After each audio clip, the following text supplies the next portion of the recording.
faut surtout démystifier un petit peu l'institution qui peut a priori faire impressionner vu de l'extérieur, mais qui finalement, une fois dans l'organisation, présente de nombreux intérêts. Mes principales fonctions sont de faire des tests d'intrusion sur les systèmes internes donc de l'armée, mais aussi des tests de configuration, des tests d'architecture. C'est de veiller à ce que le système réponde à un niveau minimum de sécurité qui soit compatible avec les exigences du système supervisé. Tout à fait, l'intérêt du travail, c'est aussi de pouvoir se déplacer sur les différents centres opérationnels, et ça permet du coup d'être sur le terrain et de pouvoir effectuer un relevé d'état du système, autant de façon mesurée par le test de configuration qu'après sur un plan plus intrusif, puisqu'on essaye après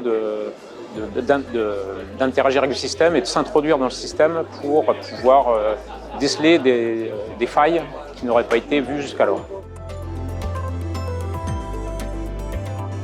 Ce qui est intéressant de travailler dans un centre tel que le CACI, c'est de pouvoir avoir un panel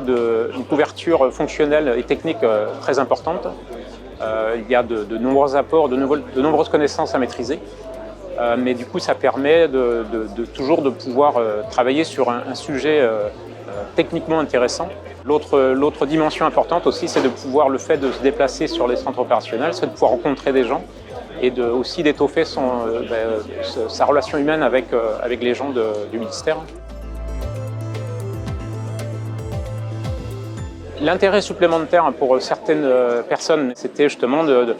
défendre une certaine valeur sur ce qu'on peut apporter finalement à la nation,